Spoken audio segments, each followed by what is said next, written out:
to another episode of the Noise Back Home. Episode technically 4 since the return. Technically 4. Yeah, episode 3 was a little bit of an unfortunate situation. Kind of just tested out different ways to record and like using different methods, and the file ended up being like way too large to export and like do anything with. So I literally was taking like hours just to export or just to process on my phone. And then after that, it was going to take another couple hours to export, and then after that, another couple hours to upload. So it just wasn't getting feasible.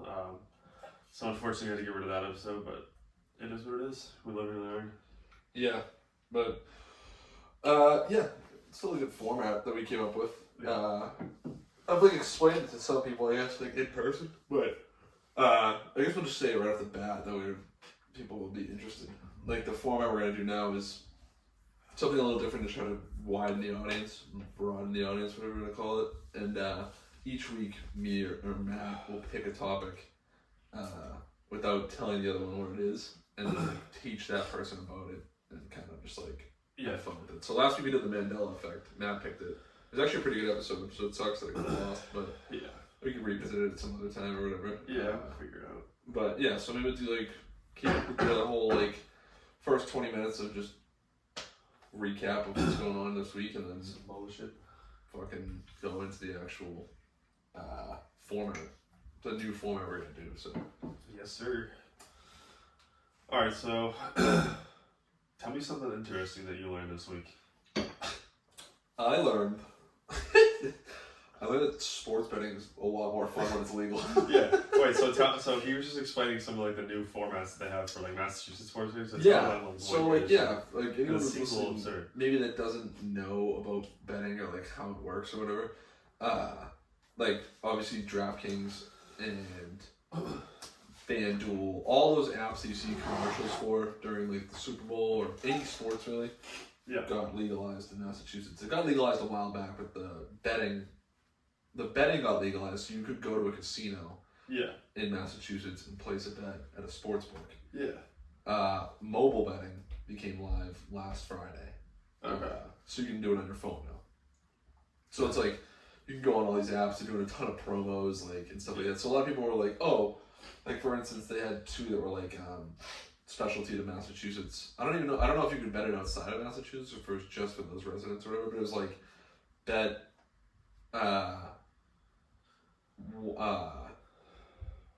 Basically, you were betting. Oh, the Bruins are gonna have one shot on net this game. Yeah, the one. Well, which is like a guarantee, obviously, and then the Celtics will score 1 point or whatever. Yeah.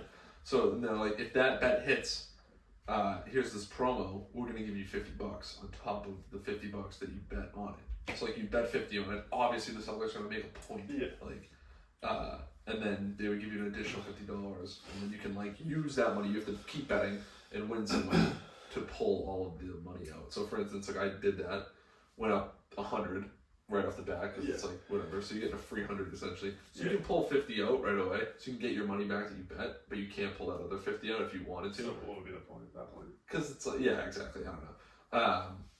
Because technically the 50 does leave like your account, your bank account. Okay. So I guess like if you really were desperate for it, like you probably shouldn't be betting. But yeah, so like I left it in there, and then like I ended up turning that into like almost $300, like or whatever, like stuff like that. And it's like just a lot. The interface is easier. Obviously, people have been betting all over the country for a while, whether it was legal or not. But stuff like that. So it's just been like fun to use, and like there's different props and promos, and like just much easier to bet live games and stuff like that. Like I don't know, March Madness is kicking off. Like we're watching it right now. Yeah, it's on the screen over here. If you see this, it's like over here. Yeah, it's like the best week to be betting. It's like one of the better weekends or weeks to bet. Like if you're a sports betting fan, so it's been fun, a lot of fun, loving it. Did you fill out a bracket? I did fill out a bracket. This is the first year I haven't filled out a bracket in probably like 6 or 7 years. I don't know. I just never had time. I didn't watch like. I don't watch college basketball anyways. Yeah, but like I'll watch like most of March Madness. But yeah, I don't know. I just didn't. And I don't really know why. I just like didn't get around to it, and then I was like, I don't really know any players. Like sometimes I'll be like, oh, I know like the top player. I don't know anybody. Like I said, the only dude I know is that Brandon Miller dude, just because I've heard a lot of hype about him. But yeah, I mean, I know a couple players. Like there's like these two twins, like the Thompson twins, but I don't know. I've heard of them. I don't know what team they play for. I just know they're both twins that are in the draft that are pretty solid. That guy, but he's not even in college. He's not in college. Scoot, the other like the number 2 pick, Scoot Henderson. He doesn't play in college. He's like in the G League or whatever. Right. So, yeah, I don't know. I don't pay attention enough to like know the player or anything, but yeah. I'll root for a team. I'll root for like UConn. They're close by to us. So yeah, right. Yeah. Foresee it, maybe they'll do something, but I don't know why I've always rooted for Kansas since I was little. I don't really know. Kansas is. I think Paul Pierce played there. That's why I like them or something. But I like what do you call it? I have more like respect for like coaches in college as opposed to like necessarily players or like teams because like the coach is like the only like consistent piece in college. Right. Like you have the same all that coach stuff. Yeah, and it's like they usually build the team and build the program, so it's like I think it's like Michigan State maybe, or I think it's Michigan State. Like his name, the dude's name's like Tom Izzo. Yeah, like Tom Izzo. He's been there for like 20 years. Yeah, and he's like a pretty like accomplished coach from what I've heard. So right. I mean, you could obviously be cool to see those guys win stuff, but who knows? I mean, you really I think this is like the hardest or like the most impossible to predict like thing in sports. Yeah, the odds of getting like a perfect bracket are like the same as one Powerball or whatever. Yeah, it's insane. I think like the closest anyone's ever been is like perfect to the Sweet 16 or something. Yeah, I mean people's like brackets already going after one game. Yeah, Virginia lost. Yeah, Virginia lost right off the bat. So it's like, all right. So if you picked Virginia, then you're out already. If you're like a pool, I understand it. Like, oh, my bracket's busted, but it's like people are just like, damn, dude, one of the perfect ones. But like, no one ever will. Yeah, so it's like you're not ever gonna get that anyway. Yeah. So. Yeah, it's kind of funny to think that like, as much of an expert as you can be, like, there's literally no way to predict. Like, there's no such thing as an expert for March Madness. Like, you can know all the players, know all the schools, whatever, but there's just no way you can predict it perfectly. Obviously, if there was, someone would have already done it by now. Yeah. I kind of remember like a story like mad long ago of like someone getting like not a perfect bracket, but they won like the best bracket of anyone or whatever, but they were like 17 or something and like couldn't cash the winnings or something like that. That's fucked up. I remember that was like years ago. That's fucked up. But, like they found out they were 17 afterwards. Yeah, like after it started over. Yeah. Because obviously if you're 17, they wouldn't let you make a bracket, so they probably lied about their age or something and then tried to cash out. And they had to stop lying about their age, and then it was just fucked from that point. That's fucked up. Yeah, that would suck. Yeah, I'd be a little bit depressed. But then it's like also like just lie and give it to someone else. Let your dad do it. Yeah, let your mom or dad do it. But that kid's parents both died. They included that in the story. Which is weird, yeah, that was the seldom minor detail of the story. He killed both his parents too. Yeah. Young Bruce Wayne, both his parents died. Right, it was Batman. I got you, okay. Batman had the perfect bracket. So, yeah, we can try to jump right into the format. I have my topic that I have picked out here. Hopefully it's enough material to like go for like an hour or so. Whatever, yeah. But I was thinking it's kind of a little outdated now to a degree, which is crazy because it was like a couple weeks ago. But that's just how like media moves now. The whole like Chinese balloon incident and all that stuff. Everyone's freaking out about this and that. So I picked UFOs. That's our topic today. Cool. Like UFOs, history, sightings, all that stuff. I think it's dope. Okay. So I'm like, all right, we'll run you through some incidents. I think everyone's heard of the run-of-the-mill Area 51, Roswell incident, all that stuff. But there's a lot that are like... Well, so we should start with the first one ever then. Yeah. That's where we're going. Okay, cool. Yeah. So I got them chronologically laid out here. So the first one that I was going to tell you about is actually not a sighting. It dates back all the way to 3000 BC. It's a depiction of multiple... 3000 BC. It was in Kimberley, Australia. It was found in a cave. It was a bunch of paintings on this wall. Okay. And on the wall were paintings of like the typical what people would see in like the movies of what an alien would look like. Small head, or like big head, small body, big eyes, whatever. Yeah. They were all over this cave drawing. So I have all the articles pulled up too here on my phone. It's called a Wanzina, I think. I'm probably going to butcher that name. Also written Juanita and Wandia. And it is also known as the Gulani. Okay. Cloud and rain spirits from Australian Aboriginal mythology that are depicted prominently in rock art in Australia. Some of the artwork in Kimberley region of Western Australia dates back to approximately 4,000 years ago, which is around 3,000 BC. Another close related spiritual entity is the creator. The creator being the Wongyur, a being analogous, I don't know how to say that word, to the rainbow serpent and other Aboriginal beliefs and systems, but with different interpretations. So I can show you the picture here. I don't know if you'll be able to put it. I'll put all the articles we'll put all the articles and stuff in the description so you can see it. So it's like these guys, like all those are drawn on the wall. They're inside a cave that they found. Like it's a little creepy. Whatever. Yeah, it's crazy. It's like basically all this Aboriginal stuff or whatever. There's other depictions too that were found on pieces of tree bark and stuff like that. So that's 3,000 BC. That's way back in the day. So people, because people, yeah, I think because people, it's easy now to be like, oh well, you can just make whatever up. You can Photoshop this. You can Photoshop that. You can blah blah blah. You can just you know, there's no way to verify it, but it's like obviously there's no way to really verify this, but it's like 3,000. Well, it was 4,000. We can verify the year that it was created. Yeah. So I don't know how exactly. I'm assuming like card dating and all that stuff. Yeah, there's plenty of ways to do that nowadays. There's another one from 1350 and also 1523 in Yugoslavia. There's two paintings. 1523. 1523. God damn. These paintings were done in Yugoslavia, and it's like a painting of a house and it's burning, and then above it is this like crazy like UFO looking thing. Okay. So I'll show you the picture. Some sort of disc shape. Yeah. Oh. So that's from either 1350 or 1523. I don't remember exactly. I can't tell which one that was. Yeah. The image is painted on the wall on a 14th century church in Sigiria. There's no way I said that word. Yeah. Thought to be the birthplace of Vlad the Impaler, the historical figure whom Dracula legend is based around. Okay. UFO fans believe that the strange disc shows that aliens have been visiting our world for centuries, although local experts claim it's probably meant to represent Elijah's ascension to heaven. Yeah. Of course, naturally. That's what I was saying. Yeah. That's what I was thinking. Right. Yeah. Like it's probably Elijah was in heaven. But whatever. You believe it. I mean, let's just be honest. Like that's got to be what it's looking at. The caption on the painting says, "Israel, put your hope in the Lord." The image is thought to date from just after 1523, when the Bible was first translated into German. Okay. UFO experts have drawn a comparison with other well-known paintings which seem to depict flying saucers, such as the 1710 painting Baptism of Christ.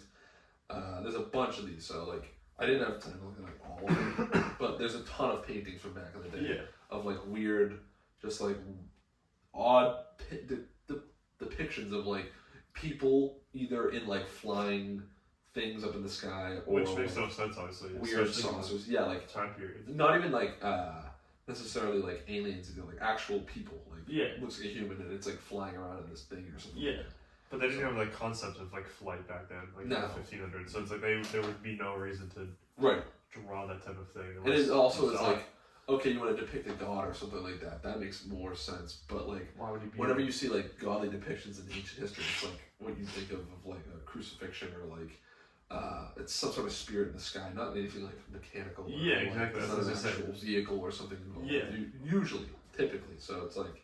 It's weird that they would put like a sort of ship or like you said, like a vehicle or something. Like and a lot of them are like, there's a couple that are like very similar to like things that exist today, such as like planes or like different sort of like whatever. Like there's just a lot of odd similarities from things that are thousands of years old. Facts. That's kind and also, if you had seen like that thing in the sky, and then you had never seen what was inside of it, you're obviously gonna assume that there's a human in there, because that's all you have a concept of is humans. It's not like you have like the concept of extraterrestrials or I mean in the 1500s like that could be way off, but like do they even have the concept of like the universe as opposed to like just Earth? Like I don't know what that's I would assume just because of the stars and stuff they had some sort of assumption of like whatever, but I don't think they had the concept of space. Exactly, or like other planets being like out there like around them and stuff. Yeah, maybe they did. I feel like there's. This begs the question: like, what is your thoughts on UFOs? Because I'm a believer.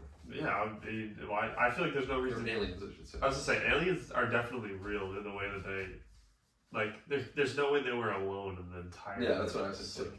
there's just no. I think that would just be stupid to think that way. I don't care. Yeah, when people are just like, no way, it can't be real. Yeah. Really, dude? I'm like, space goes on real? forever. Yeah, it's truly infinite. It's literally infinite. So as it's far like as we know. So it's like, how would there not be somebody in there, like, or someone else out there, some other sort of society out there? Like, I think it's just like, I don't know about the concept of aliens that you see in the movies of like fucking them living in like Right. their spaceships and like they just fly around in space. Right. Obviously, I think it's just like ignorant to be like, there's nothing out there. Yeah, So, exactly. we're the only Yeah. ones. I mean, maybe not on like the planets that we have in our solar system, because obviously I think we would have discovered something by now. Probably, but, yeah. like just in general, the entire universe. Like, I mean, come on, brother. There's gotta be something going on. Come on, brother. Come on, brother. What are you gonna do, brother? Yeah, there's gotta be When the something. aliens else. come for you. So I can I'll before I get to the next one, I'll tell you, I have a UFO sighting, and I know actually a couple people that have. The same one? Not the same one, but I remember this was the old house. It was Cool. oh man, That what marriage was died the last month. Or Right. outside of the last month. yeah, it was, let's say, I want to call it after high school. I think it was like 2017 maybe, because Brett was there and he's in the Air Force and he had come home for leave and he was over, and you might even remember this. It was very odd. Probably. It was like a summer night and we were out front, and for whatever reason we were like, we want to play basketball wicked bad. So we dragged the hoop out to the street and then set up that floodlight that we have. Okay. And we were like, Shooting around. yeah, like in the dark, we were just shooting. Like, it was just like a weird, because we don't usually do that. And then I was with you, I think, and Brennan, and then you guys went to get water, and this guy rode by on a bike, and you've probably seen him in the neighborhood a couple times. He's like rides a bike around the neighborhood. Sometimes he's like older guy, big beard. He's Yeah, like I'm sure. weird looking dude. And he rode by and he stopped, and he was like, "Is Charlie Flav in here?" And that's our grandfather who used to live in the house. Like, he died fucking 18 years ago. So he'd been gone for a while. Like, Yeah. and I was like, "No, he passed away like a long time ago." So to speak, for a long time. Sorry, he's not here to go. Alright. And then he like rode away, and I was just like, what the fuck was that about? Like, that was weird. Thanks. And then I remember everything was super quiet, and I was standing in the street, and I looked to the right, and at the end of the street it turns, but there's just woods that go on for like a long time. Yeah. And there's like one of my neighbors had this wicked tall tree, like right on the corner. And I looked, and there's this little like light, like blinking. And I was like, oh, it's like a plane or something. I didn't think anything. But it like wasn't moving. It just kept blinking and blinking. And I was just like, what the fuck is that? Huh. And then it stopped and it just stayed bright. And I was like looking at it like, what is that? And then it was just like, it just took off. Damn. And I was like fucking freak. That's I remember fucked I was like ran to the house. I was like, dude, I saw a fucking UFO. I was Damn. freaking out. Maybe our neighbors are just trying to like gaslight you. Maybe, dude. It was wild. It was like you could see it. It was just like, Our neighbor's son on his roof with like a little like flashlight on a fishing rod or something. And it's like, jerk. Yeah. Yeah. it's fucked up. And then I remember another story I'll tell. Not my story, but my buddy's. This also was in Weymouth. It was on. I don't want to mess it. At the end of Forest Street, if you are familiar with the area, Curtis Liquors, South Weymouth. All the way at the end of Forest Street, it branches. You can go right, you can go towards Cold Brook or whatever, Yep. or you can take a left and go down towards like Ma Riley's, the train tracks, whatever. That area. I think he said he was going. There's a baseball field on Pickett Street. Yeah. So you have to take the left and you can go all the way down a little lot. So he was headed to Little League or something like that. And then he said that there was a massive fireball in the sky, just came down, and he was like, "What the fuck is that?" Like thinking, he's like, "I thought I was just like young and imagining something, so I didn't say anything." And then he noticed something was weird because his mom was just sitting there at the street, like looking up at the same thing.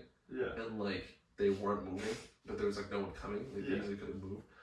And then it like went down towards like the water. That would have been like, you couldn't see the pond from where they were, but there's a pond over there. Like, the res. I think it's the res. Yeah. And it went down like into there and just disappeared behind the trees. And they were like, then he said they didn't say anything. And like the reason that he believes that it actually happened, he didn't imagine anything, is because someone else pulled around like to come down Forest Street and stopped next to their car, and they like looked at them, and they were like the They're driver what the fuck? of that car was looking at his mom and was like, Just tweaking, bro. That's and fucked I was up. just like, did you fucking see that? And then, Yeah. like, they didn't say anything. They just like kept What going. the fuck, dude? That's fucked I up. was like, that's crazy. Especially if you're a kid and you're just like, if you're a kid, like your parents are amazed by something, you go to be Right. like, what the fuck? Right. They And don't your know parents are like, shit. when you're like, what is that? And they're like, I don't know. Yeah. And you're just like, you know everything though. You're like, wait a second. Yeah, crazy. Yeah, That that's story was fucked up. crazy. I don't think I've ever seen like a UFO besides like videos, but That's the only time I've ever seen anything like it. I think,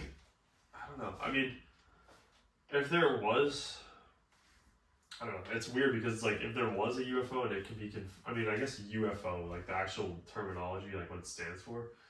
I've probably seen a million of them, but like in terms of like an actual like unexplainable like whatever, like a UFO to me could be a plane flying through the air and I just didn't know it was a plane or something. You know what I mean? Right. But like an actual like confirmed sighting of like a UFO, like I don't think I've ever seen one or had an experience like that, but that shit is crazy. I mean, there's really no way to say whether it, like, there's no explanation for it.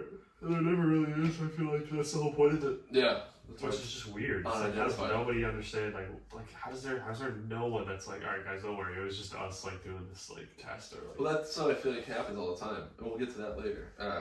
And some of them, but sometimes they just come on. They're like, "Oh, what's this?" And everyone's like, Well, I don't care what like the government says or like the because obviously like they're not gonna like. They're gonna make yes, there's aliens. Freak out. Not even that. I'm just saying like they don't have the answers to everything. Like say like a big company is. I don't know, they're testing some technology in like space, so it looks like a UFO, and then it's like no one knows what it is except that company, or like maybe like that small town or something, whatever. Right. That's actually happened somewhat recently because of Elon Musk's Skynet. I don't know if you've heard of that, but when he launches the satellites, that with that I think it's called Skynet, is what it's going to do is it's going to like it's these satellites that are going to go in grid formation all the way around the globe, so everyone you'll have like cell reception. Everywhere, like Starlink or something. Starlink, Skynet, whatever the fuck. It's like some or like some Star Wars bullshit. But when they launch those satellites, they launch in a perfect like straight line into the air, and then they blink. So like people call all the time, they're like, "Oh my god, there's UFOs!" Like, but then even that, like, I'm sure when he does that, like, he's probably tweeting about it. That like maybe, we just launched our satellites because he's just like bragging about shit. It's crazy. It's crazy looking. But that's a good example. It's like if you don't know who's sending that shit out, or like you're not getting the right information, then you're just gonna think it's a UFO, and in reality, like there could be an explanation for it. But like I said, I have no idea. Like, who might have said that there isn't UFOs? Like like I said, I've never seen one. I don't think, but so maybe they're not out there. I have 9 of these. We've gone through 2 so far. Okay. Number 3, the War of the Worlds radio broadcast. Wait, I should say the earliest one that I know of is the one that was in Roswell or something. Yeah, it was like New Mexico, right? 50 something. Yeah. So everything before that, I'm lost. So keep going. Oh, here we go. This was the War of the Worlds radio broadcast. This was on Halloween of 1938. So this guy, I have the Wikipedia kind of pulled up because I don't remember all the names and stuff like that. Yeah, that's whatever. Orson Welles, very famous radio broadcaster. Heard of him? So for like a Halloween thing, he began playing over the radio a reading of War of the Worlds.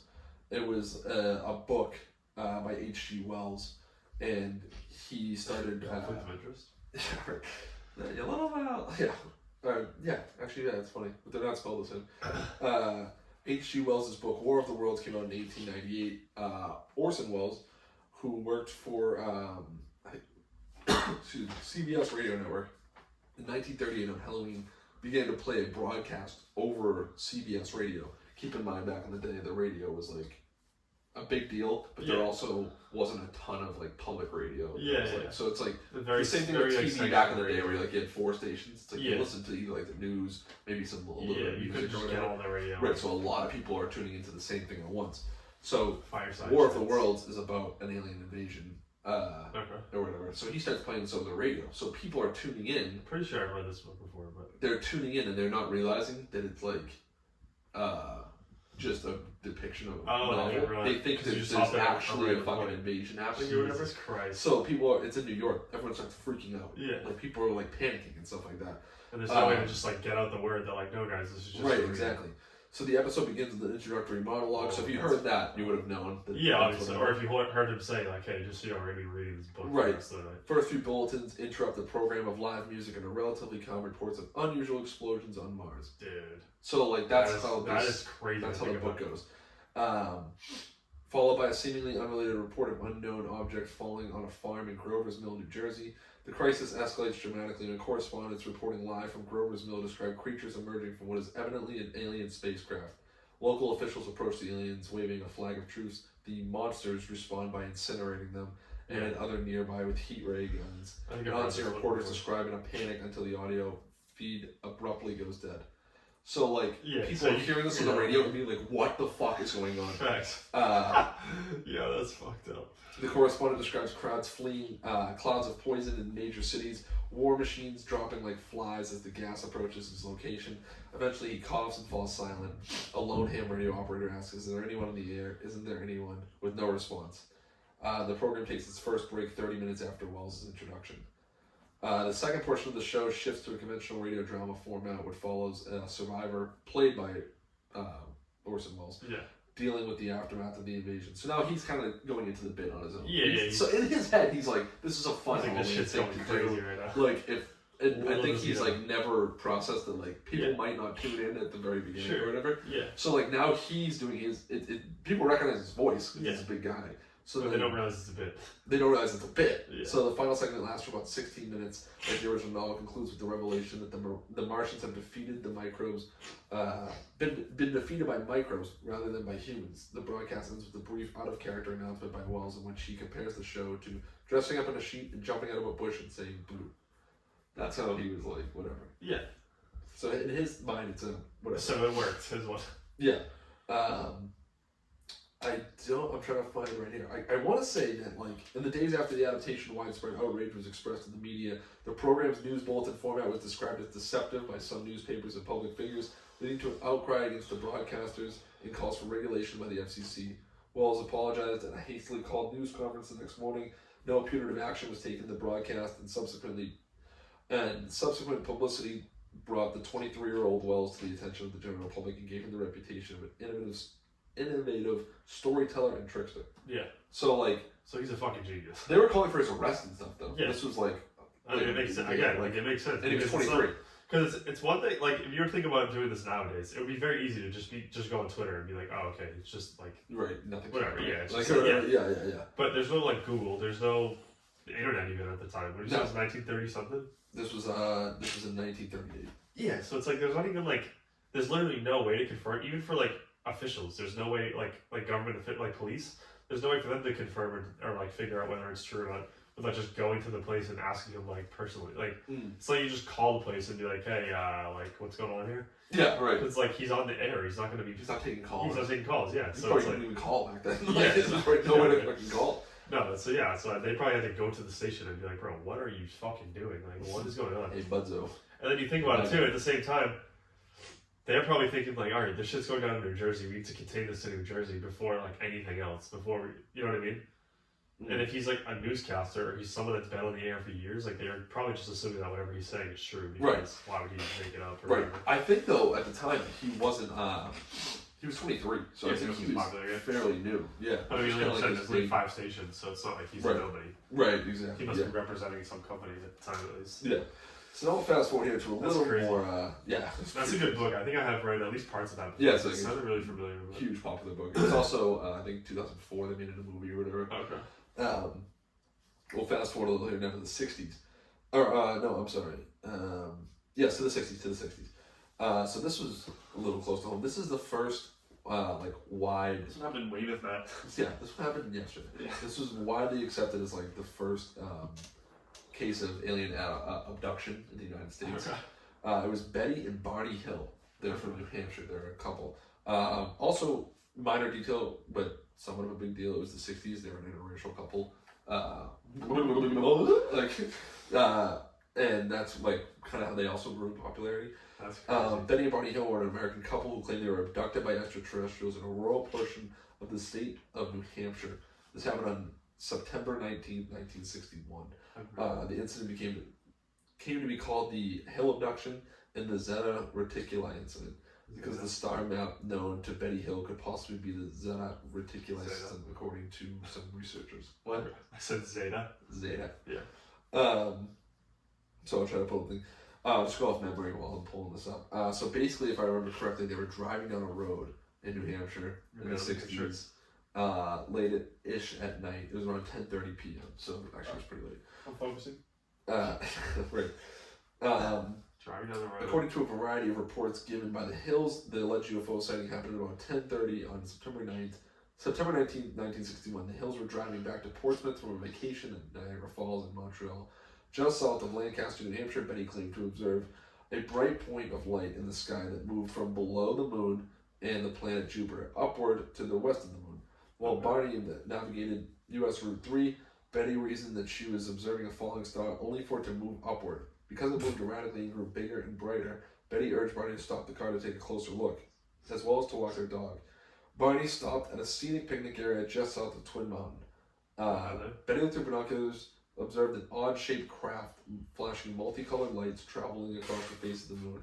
Because her sister had several years earlier said that she had seen a flying saucer, Betty thought it might be the same one that she was observing. Through binoculars, Barney observed what he reasoned was a commercial airliner traveling toward Vermont on its way to Montreal. However, he soon changed his mind because, without looking as if it had turned, the craft rapidly descended in his direction. The observation caused Barney to realize this object that was a plane was not a plane. Okay. The Hills continued driving down the isolated road, moving very slowly through Franconia Notch in order to observe the object as it came even closer. At one point, the object passed above a restaurant and signal tower on the top of Cannon Mountain and came up near the old man on the mountain. Rest in peace. Rest in peace. Betty testified that it was at least 1.5 times the length of the granite cliff profile, which is roughly 40 feet long. And it seemed to be rotating. The couple watched as the silent illuminated craft moved erratically and bounced back and forth in the night sky. About 1 mile south of Indian Head, they said the object rapidly descended towards their vehicle, causing Barney to stop in the middle of the highway. The huge silent craft hovered 80 to 120 feet above the Hills' 1957 Chevrolet Bel Air. Dope. Weird flex. And, yeah, humble brag. And filled the entire field of view in the windshield. It reminded Barney of a huge pancake, he said. Carrying his pistol in his pocket, he stepped away from the vehicle and moved closer to the object. Using binoculars, Barney claimed to have seen 8 to 11 humanoid figures who were peering out of the craft's windows, seeming to look at him. In unison, all but one figure moved to what appeared to be a panel on the rear wall of the hallway that encircled the front portion of the aircraft. The one remaining figure continued to look at Barney, communicating a message telling him to stay where you are and keep looking. Barney had a recollection of observing that the humanoid forms were wearing glossy black uniforms and black caps. Red lights and what appeared to be bat-wing fins began to telescope out of the sides of the craft, and a long structure descended from the bottom of the craft. The silent craft approached to what Barney estimated was 50 to 80 feet overhead and 300 feet away from him. Barney reported to the National Investigation Committee on Aerial Phenomenon, investigator Walter Webb, that the beings were somehow not human. So then they both lose memory of this incident and end up waking up at home. So they don't remember. They remember this thing coming in, seeing these little guys, then they're home. And then they're just, dude, what the fuck? Crazy. And another fun fact: Angela Hill currently fights in the UFC, and that's her grandparents. That's right. Which is crazy, but anyways, just a fun little that's thing. wild. So were they abducted, they think? Yeah. So they said a couple days after, Betty began having vivid dreams, which continued for 5 successive nights. She stated that she experienced them with a degree of detail and intensity that she had never before. After the 5th night, they stopped and never reoccurred, though they occupied her thoughts during the day. When she mentioned them to Barney, he was sympathetic but not too concerned, and the matter was dropped. Betty did not mention them to Barney ever again. Dude, what the crazy, dude. Alright, so they were abducted. There's a lot more to that story. That is a story that is definitely worth looking into if you're into this kind of stuff. A brief summary, if you will. Yeah, crazy. Okay, so they were abducted. They did not just see a UFO. That is not the craziest abduction story that I have on this list either. Okay, cool. It gets much crazier. Alright, so they were probably probed. I mean, we can go that far. I mean, let's just assume, you know. No, the only gripe I have with the story so far is the alien talking to them, because I feel like if there was aliens out there, they wouldn't speak English. Yeah. It's a bit naive. That part's a little... Unless maybe he's multilingual. in one of the languages is fucking alien. traveling from another No, planet. I meant the hills. Oh, maybe he speaks that language. Yeah. He's like, of course they said it in Flockley. Yeah. Like, Which I happen to be fluent in. Which I majored in college. Okay. So that's exciting. That's one of my favorite That's a good stories. story. If true. If true. Huge if true. Yeah, huge if true. Breaking news. Huge if true. Multiracial couple in New Hampshire. Also, they were abducted. Also, aliens. yeah, the B story. They were abducted by aliens. Number 5, the Battle of D.C. I don't know if you've ever heard of this one. Monsters versus aliens. At 11:40 p.m. on Saturday, July 19th, 1952, air traffic controller at Washington National Airport spotted 7 objects on his radar. The objects were located 15 miles south and southwest of the city. No known aircraft were in the area, and the objects were not following an established flight pattern. This guy's name was, what was his name? Edward Nugent. Nugent's superior, Harriet Barnes, a senior air traffic control at the airport, watched the objects on Nugent's radar scope. He later wrote, "We immediately knew that something very strange existed. Their movements were completely radical compared to those of ordinary craft." So I won't go into too many details about this one, but like the fun parts. So eventually, these objects keep moving around D.C. and above the White House. Yeah. There's a picture of it somewhere in an old newspaper. I think it was. I can't remember if the picture was like a painting-ish like sketch of like what, or if it was an actual picture, like a grainy photo of just like nothing. I can't What year is this? This was in 1952. Okay, so still moving forward. Yes, so it's like, okay, whatever, like some crazy shit's happening above the White House. It escalates to a point that there's a DC-4 aircraft, which is a commercial airline, we're getting ready to take off. Wasn't being granted permission after the pilot spotted what he believed to be a meteor. He told the control tower that detected unknown objects closing in on his position. Peterman observed 6 objects, white, tailless, fast moving over a 14-minute period. He was on the radio contact with Barnes during this sighting, and Barnes later related that each sighting coincided with a pip we could see near his plane. When he reported that the light, a pip is like a little thing on the radar. The radar goes right. Doop. Yeah, okay. That's like that little dot on the radar is a pip. When he reported that the light streaked out and off speed, it disappeared from our scope. So this guy's saying, "I'm seeing some shit." They're like, "We're seeing it too." Yeah. Then he's like, "It's gone," and they're like, "It's gone from us too." Okay. Weird. Meanwhile, at Andrews Air Force Base, the control tower personnel were tracking on radar what some thought to be unknown objects. So now they're seeing this as well, a nearby Air Force Base. At 3 a.m. At 3 a.m., 2 Force F-94 Starfighter jet fighters were dispatched from Newcastle Air Force Base in Delaware and arrived over Washington. All the objects suddenly vanished from the radar in the National Airport. However, when the jets ran low on fuel, the objects returned, which convinced Barnes that the UFOs were monitoring radio traffic and behaving accordingly. The objects were last detected on radar around 5:30 a.m. Okay. So these guys are buzzing around. Yeah. Whatever the fuck's in office at the time, and then they're like, they send some fighter jets. They just disappear. Then the fighter jets like, all right, we're out of fuel, and then these guys come right back. That's crazy. And then they just disappear again. And so so they were meteors, and obviously they would have just disappeared once, and then they would have just come back. Or they wouldn't even have disappeared. Probably they probably just burned up slowly, and you would have seen a couple of them here and there, and then blah blah whatever.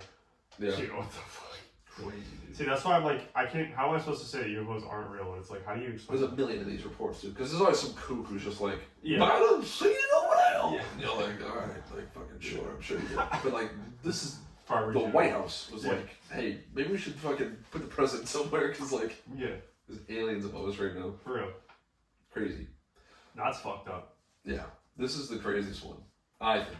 Also, though, how does the PIP system work? Like, how does it determine if there's something? Like, does a bird show up on the radar? Probably not. Idea. I would assume that's something to do with object or something. Picking up a radar or something. I actually don't know. I have no idea. Yeah, because I think if it was birds, it'd be like a million pips all the time. Yeah, I have no idea. I think it has something to do with them bouncing signals, like so like echolocation almost, or something like that. Yeah, that makes sense. And I think a bird wouldn't be big enough or something. No, yeah, that's what I'm thinking too. A bird you can just drive through if you're a plane. Right. This one's banana sandwich, but it's pretty. What seems to be fictional? No, like non-fictional, viable. Historical fiction. Yes. This guy. This is Travis Walton, the Travis Walton incident. This is fucking insane. November 5th, 1975. Travis Walton, while he was working at the Apache Sitgreaves National Forest near Snowflake, Arizona, otherwise known as Lintard, Arizona, Walton was missing for 5 days and 6 hours after he reportedly was struck and abducted by a UFO. After days of searching with scent dogs and helicopters, Walton says he reappeared by the side of the road near Herbert, Arizona. The Walton case received mainstream publicity and remains one of the best-known alien abduction stories, while scientific skeptics consider it a hoax. This guy was on Rogan. He did like a 3-hour episode. It was fucking insane. I think I'll watch it after. It was so good. So the abduction claims, so I'm just going off the memory of what it was. He was a logger out in Arizona. I forget if they left something on or like left some equipment or something like that, or they were just like, locking up for the night. Basically, it was him and like 6 other guys. Okay. They were all on the same truck. They went out, logging it up, and logging like you read about, you know, logging like it was going out of style. These guys, I'm telling you. And so they drive out to this area where they're either locking up their tools or going to get something else, and they just see this fucking UFO, just like clear as day. And they're like, "What the fuck is this?" Like. So they're all like freaking out. So Travis is like, for whatever reason, like, I'm getting out. I'm gonna go check and look at this. Yeah. So they're all like, Travis, get back in the car. Get back in the car. He's like, no. So he starts to get closer to it, and all of a sudden, like it like starts to get loud, and then like pulses or something like that. He gets thrown. I think it was like 30 feet or something crazy through the forest. These guys freak out and they just fucking they hightail it. They leave. Yeah. They assumed he was just dead. They didn't know what the fuck was going on. And they all go to the police station. They report 5 identical reports. They all passed a polygraph test. Because initially they're thinking they killed this guy out in the woods. Yeah, shit. But they're all telling the exact same story. They can't find the guy anywhere. They bring the police right back to where it happened. The UFO's gone. Travis is gone. There's no sign of him anywhere. There's a sign of like some sort of explosion though, or whatever. Then he pops up at like the side of the road and just uses like a payphone or something like that to like, call his family like 5 days later. There's a movie. How do you even last that long? It was 5 days. No, he was apparently with aliens. Well, that's what I'm saying. Like, how else would you? Like, how would you just survive 5 days, 6 hours, or whatever in the woods? No one knows where you are. Like. You know, I mean, people have done crazy, like, there's been crazier survivor stories. No, like, sure, but like... Why would he go missing? Like, everybody saw what happened. That's what I'm saying, like, and also, like, there'd be evidence of him, like, being in the wood, like... And you think after all these years, too, at some point, either you'd slip up and fuck up a detail of the story, or you'd be like, these guys tried to kill me. Yeah, and, like, why would you know he, like, that's another point, too. Why would he, like, cover for his boys? Right, like, or it was crazy. While riding in the truck... With 6 of his coworkers, they allegedly encountered a saucer-shaped object hovering over the ground approximately 110 feet away, making a high-pitched buzz. Walton says after he left the truck, approached the object, a beam of light suddenly appeared from the craft and knocked him unconscious. The other 6 men were frightened and supposedly drove away. Walton says he awoke in a hospital-like room being observed by 3 short, bald creatures. He says that he fought with them until a human wearing a helmet led Walton to another room. He blacked out as 3 other humans put a clear plastic mask over his face. Walton has said that he remembers nothing else until he found himself walking along the highway 5 days later with the flying saucer departing above him. Yeah, so it's like, why would he just make that up? That would just be random, like, I don't know. All these specific things to make up if it wasn't true. And you listen to the guy on Rogan, he's like, he sounds like rattled. Like traumatized. Yeah. So in 2010, No, I'm sorry, no. Way earlier, 1993. There was a film called Fire in the Sky. It's all about this whole story.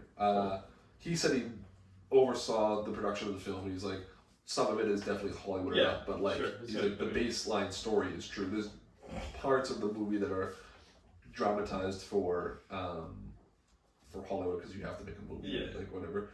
1978, Walton wrote the book The Walton Experience, detailing his claims, which became the basis for the 1993 film The Fire in the Sky.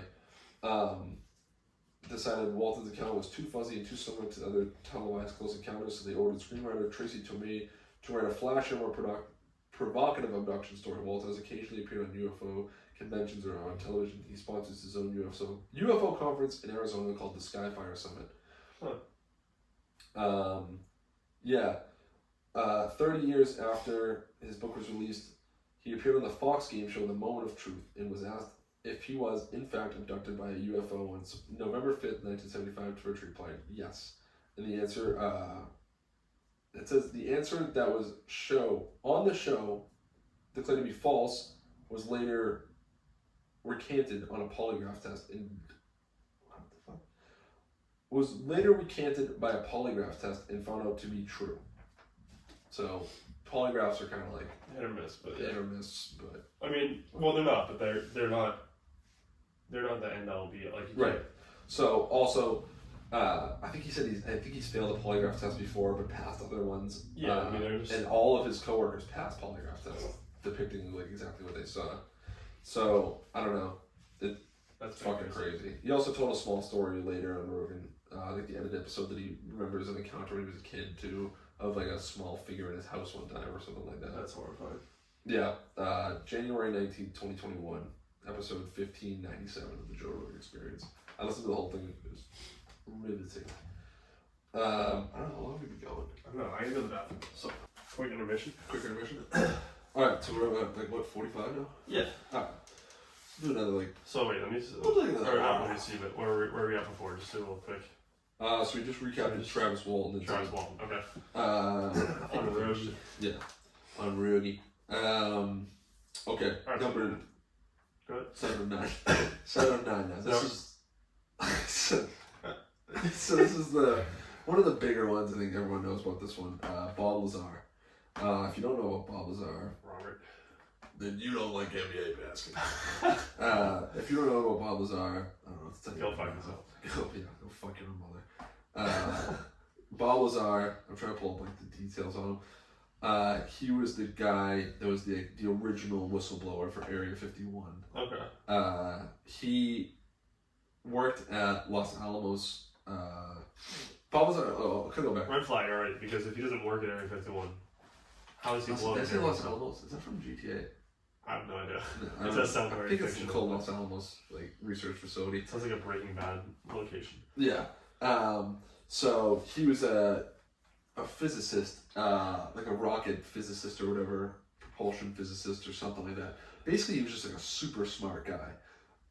Naturally. He put a jet engine in his car, like that kind of like an engineer. Like he was just like a genius engineer. Like this is back. He's like the guy who put the fucking engine on a jet ski and like drives out to work every day. Yeah, basically. Yeah. He was like this is the 1980s. So this is the 1980s. So he's living out by Area 51, and some way or another, from his job, I believe it was Los Alamos was the name of the whatever. He was also at the MIT. He went to Caltech. Just a super smart guy. And the FBI seeks him out to like, or the CIA, whatever. That's how it works for to like be like, hey, you should work for us. Yeah. You clearly got some good ideas. You got a great brain. Like we gotta, we can do something for you. We can work with this. So the reason that they brought him in,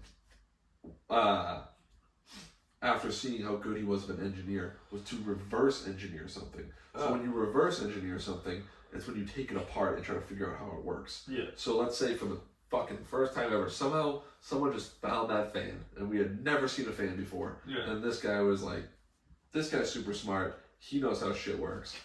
Take that thing apart and tell me how it works. Yeah. That way we can make it again. Yeah. So that's what reverse engineering is. He was brought in by the CIA to reverse engineer alien aircraft. Okay.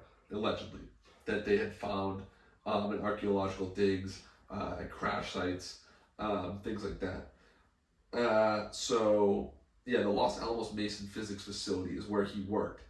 Now, he goes and works at Area 51 at this place in Area 51 called, I think it was called S2. Remember, it was like S4. It was a subsidiary facility he claimed exists near the Nellis Air Force Base installation known as Area 51. Dallas? Nellis. Oh, okay. It's like, hold up. Yeah. He claims that the said facility was adjacent to Papoose Lake, which is located south of the main Area 51 facility at Groom Lake. He claimed that the site consisted of concealed aircraft hangars built into a mountainside. Lazar said that his job was to help with the reverse engineering of one of the 9 flying saucers, which he alleged were extraterrestrial in origin. Claims one of the flying saucers he coined the sport model was manufactured out of metallic substance similar in appearance and touch to liquid titanium. In a subsequent interview in that November, this was in 1989, Lazar appeared unmasked and under his own name for the first time, where he claimed that his job interview for work at the facility was contractor EG&G, and his employer was the United States Navy. EG&G stated it had no records of him. His supposed employment at Nellis Air Force Base subsidiary has also been discredited by skeptics, as well as by the United States Air Force. So, basically, he goes in, they said, we need you to reverse engineer these. He was on a team with a couple other guys as well. He starts taking them apart, and he said that they were like small, you could crouch, walk around them, nothing like too crazy, but he said that they would go and test them or whatever, and they were trying to figure out how the propulsion systems work. Yeah. So these things were hovering using some sort of like anti-gravity, like warping thing. He described it like if you put a bowling ball in the middle of a mattress, how that force field would look around it or whatever. Yeah. How the mattress is like pushed up. Yes, exactly. That's how it was propelling itself. There was no afterburners, there was no heat, but somehow this thing was moving around. He watched them test them out and fly them around. He said it was like nothing that was of this earth to that point. So then, why, I don't remember exactly why he finally I think he was like, the people need to know about this. Like, yeah, that's what I want to know. So why he ever, why he folded. I could probably find why he eventually like came out. Yeah. But basically, once he came out and said all this stuff, they just discredited everything. Like, you know what? They wiped his education records. They wiped his employment records. But there's other people who have come out confidentially and stated like, I worked with Bob Lazar. He was absolutely there. Like blah blah blah. Yeah. He was at least here. He was at least there. And let's say I went to MIT with him. Like I have transcripts with his name on it as my professor or whatever. Yeah. Those exist. People that worked at Los Alamos with him, they were like, yes, he worked here. There's some sort of record of that somehow. I forget exactly how. So basically, they're like, okay, clearly he's being blackballed. Obviously. And also, they didn't. Which kind of further validates everything else he said. I didn't think about that. I feel like that's even more suspicious that you pretend he didn't even work for you, and people can verify that he was there. Yeah.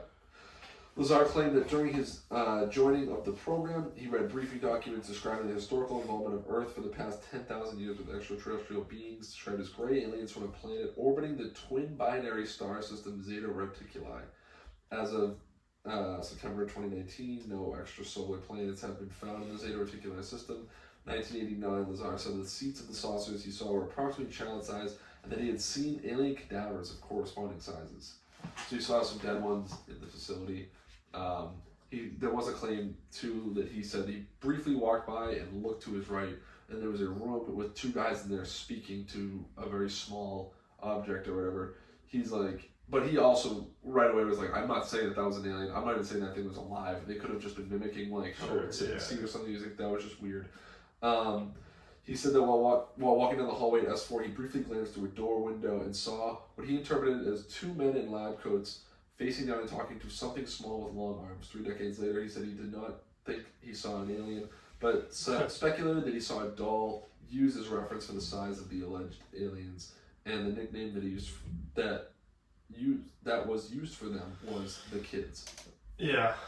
The weird thing is that I don't know how this would even. It could go either way, because like I feel like whenever shit like this comes out about the FBI and CIA getting like exposed, like that person just goes missing, or like they like shit like that happens. So it's weird that he came out and like his name is out there, and like people know who he is. Right.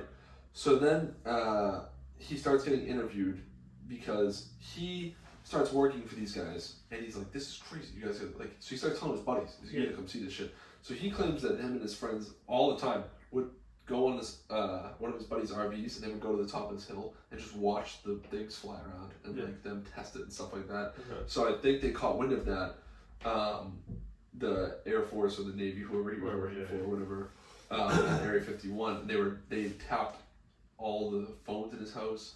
They had done a bunch of shit. They uncovered that his wife was having an affair, told him about it, which he didn't know about, which uncovered that his phones were being tapped, and like he's like, how the hell would you know if I don't know? Blah blah blah.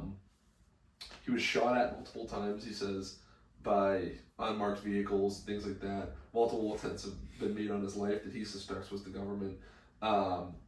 The biggest thing is that he's never made a dime off any of this. He's never made money off of this. Yeah, exactly. That's why I'm confused. Never. I mean, what would the money even be? Like, profit. I mean, he's probably made like some like news appearances that day. He's made, I think he's, I'm sure maybe he's gotten paid for something like that as a compensation for his time or whatever. Yeah. But he's never like put out a branding or like merch or stuff like that. He Yeah. doesn't even like talking about it, he says.